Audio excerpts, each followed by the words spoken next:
ನಿಮ್ಮ ಮನೆಯ ಮುಖ್ಯ ದ್ವಾರಕ್ಕೆ ಈ ರೀತಿ ಹಳದಿ ಬಟ್ಟೆಯಲ್ಲಿ ಮುಡಿಪನ್ನು ಕಟ್ಟಿಬಿಡಿ. ನಿಮ್ಮ ಮನೆಗೆ ದುಡ್ಡಿನ ಸಮಸ್ಯೆ ಇದ್ದರೆ ಸಂಪೂರ್ಣವಾಗಿ ಕಳೆಯುತ್ತದೆ, ಧನಾಕರ್ಷಣೆಗಳು ಆಗುತ್ತದೆ. ಎಂತಹ ಕಡು ಬಡವಣೆ ಆದರೂ ಕೂಡ ಕೋಟಿ ಕೋಟಿ ಲಾಭ ಮಾಡುವ ವ್ಯವಹಾರದಲ್ಲಿ ತೊಡಗಿಸಿಕೊಳ್ಳುತ್ತಾರೆ. ದುಡ್ಡಿನ ಮೂಲಗಳು ಮನೆಗೆ ಹರಿದು ಬರುತ್ತದೆ. ಆ ಮುಡಿಪನ್ನು ಹಳದಿ ಬಟ್ಟೆಯಲ್ಲಿ ಯಾವ ವಿಧಾನವನ್ನು ಅನುಸರಿಸಿ ಕಟ್ಟಬೇಕು ಅಂತ ಇವತ್ತಿನ ವಿಡಿಯೋದಲ್ಲಿ ತಿಳಿಸ್ಕೊಡ್ತೀನಿ. ಅದಕ್ಕಿಂತ ಮೊದಲು ನಮ್ಮ ಸಿದ್ಧಿ ಮಂತ್ರಂ ಯೂಟ್ಯೂಬ್ ಚಾನಲನ್ನು ನೀವು ಇನ್ನೂ ಸಬ್ಸ್ಕ್ರೈಬ್ ಮಾಡಿಲ್ಲ ಅಂದರೆ ಮೊದಲು ಸಬ್ಸ್ಕ್ರೈಬ್ ಮಾಡಿ. ಇಂಥದ್ದೇ ಅನೇಕ ಸಮಸ್ಯೆಗಳ ಪರಿಹಾರ ಮಾಹಿತಿಗಳು ಪ್ರತಿದಿನ ನಿಮ್ಮ ಮೊಬೈಲ್ಗೆ ಬಂದು ಸೇರುತ್ತೆ. ನಿಮ್ಮ ಕಷ್ಟಗಳು, ಸಮಸ್ಯೆಗಳು, ದುಃಖಗಳು ಏನೇ ಇರಲಿ ಶೀಘ್ರ ಮತ್ತು ಶಾಶ್ವತವಾದ ಪರಿಹಾರಕ್ಕಾಗಿ ಪಂಡಿತ್ ಶ್ರೀ ಮಂಜುನಾಥ ಗುರುಗಳಿಗೆ ಒಂದು ಕರೆ ಮಾಡಿ ಅವರು ಪ್ರತಿ ಸಮಸ್ಯೆಗೂ ಪರಿಹಾರವನ್ನು ತಿಳಿಸುತ್ತಾರೆ. ಇನ್ನು ನಿಮ್ಮ ಮನೆಯಲ್ಲಿರ್ತಕ್ಕಂತಹ ಆರ್ಥಿಕ ಸಮಸ್ಯೆಗಳು ಪರಿಹಾರ ಆಗಬೇಕು, ಮನೆಯ ಅಭಿವೃದ್ಧಿ ಅನ್ನುವುದು ಆಗಬೇಕು, ಮನೆ ಏಳಿಗೆ ಆಗುವಾಗ ನಿಮ್ಮ ಮನೆಯಲ್ಲಿ ಇರತಕ್ಕಂತಹ ನಕಾರಾತ್ಮಕ ಶಕ್ತಿಗಳೆಲ್ಲವೂ ಕಳೆದು ಹೋಗಬೇಕು ಅನ್ನೋದಾದರೆ ಈ ಒಂದು ಸರಳ ತಂತ್ರವನ್ನು ಅನುಸರಿಸಬೇಕು.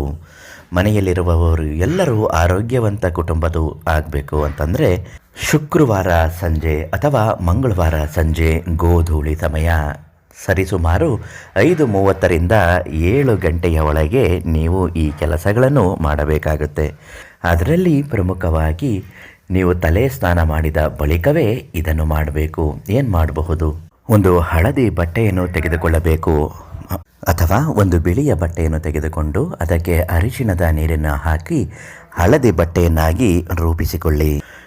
2 ವೀಳ್ಯದೆಲೆಯ ಜೊತೆಗೆ 3 ಅರಿಶಿಣದ ಕೊಂಬು ನಕಾರಾತ್ಮಕ ಶಕ್ತಿಗಳೆಲ್ಲ ಹೀರಿಕೊಳ್ಳುವ ಸಂಕೇತವಾಗಿ 1 ಮುಷ್ಟಿ ಕಲ್ಲುಪ್ಪು, ₹1 5 ನಾಣ್ಯಗಳನ್ನು ಸೇರಿಸಬೇಕು. ಧನ ಆಕರ್ಷಣೆ ಮಾಡುವಂತಹ ಸ್ಫಟಿಕ, ಈ ಸ್ಫಟಿಕವನ್ನು ಕೂಡ ಅದಕ್ಕೆ ಹಾಕಬೇಕು. ಸ್ಫಟಿಕವನ್ನು ಶ್ರೀ ಮಂಜುನಾಥ ಗುರುಗಳಿಂದ ಕೇಳಿ ಪಡೆದುಕೊಳ್ಳಬಹುದು. ಅವ್ರಿಗೆ ಫೋನ್ ಮಾಡಿ ವಿಳಾಸ ಹೇಳಿದ್ರೆ ನಿಮ್ಮ ಮನೆಗೆ ಅದನ್ನು ಕೊರಿಯರ್ ಮಾಡೋ ಮುಖಾಂತರ ಕಳಿಸ್ಕೊಡ್ತಾರೆ. ಇಷ್ಟನ್ನು ಒಟ್ಟಿಗೆ ಸೇರಿಸಿ ಹಳದಿ ಬಟ್ಟೆಯಲ್ಲಿ ಬಿಗಿಯಾಗಿ ಹಳದಿ ದಾರದಿಂದಲೇ ಗಂಟು ಹಾಕಿ ಕಟ್ಟಿ ನಿಮ್ಮ ಮನೆಯ ದೇವರು ಮತ್ತು ಮಹಾಲಕ್ಷ್ಮಿಗೆ ಪೂಜೆಯನ್ನು ಸಲ್ಲಿಸಿ ಓಂ ಮಹಾಲಕ್ಷ್ಮಿ ದೇವಿಯೈ ನಮಃ ಅಂತ 108 ಬಾರಿ ಜಪಮಾಲೆಯನ್ನು ಹಿಡಿದು ಹೇಳಬೇಕು. ಮನೆಯ ಕಷ್ಟಗಳು ನಿವಾರಣೆ ಆಗಬೇಕು, ದುಡ್ಡಿನ ಸಮಸ್ಯೆಗಳು ಪರಿಹಾರ ಆಗಬೇಕು, ಗಿರ್ವಿ ಇಟ್ಟಿರುವ ಚಿನ್ನ ಆಭರಣಗಳು ಮನೆಗೆ ಬಂದು ಸೇರಬೇಕು, ಸಾಲದಿಂದ ಮುಕ್ತಿ ಪಡೆಯಬೇಕು, ಮನೆ ಏಳಿಗೆ ಆಗಬೇಕು, ಮನೆಯಲ್ಲಿ ಸುಖ, ಶಾಂತಿ, ನೆಮ್ಮದಿ, ಆರೋಗ್ಯ ನೆಲೆಸುವಂತೆ ಆಗಬೇಕು ಅಂತ ಸಂಕಲ್ಪ ಮಾಡಿಕೊಂಡು ನಿಮ್ಮ ಮನೆಯ ಮುಖ್ಯ ದ್ವಾರಕ್ಕೆ ಅದನ್ನು ಒಳಭಾಗದಿಂದ ಕಟ್ಟಿ ಹಾಕಬೇಕು.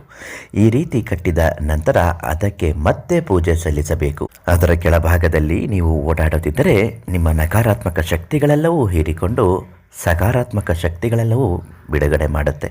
ಇದನ್ನು ಪ್ರತಿ 3 ವಾರಕ್ಕೊಮ್ಮೆ ಬದಲಾಯಿಸುತ್ತಾ ಬರಬೇಕು. ಈ ರೀತಿ ಮಾಡಿದ ನಂತರ ನಿಮ್ಮ ಮನೆ ಅಭಿವೃದ್ಧಿ ಎನ್ನುವುದು ಆಗುತ್ತೆ.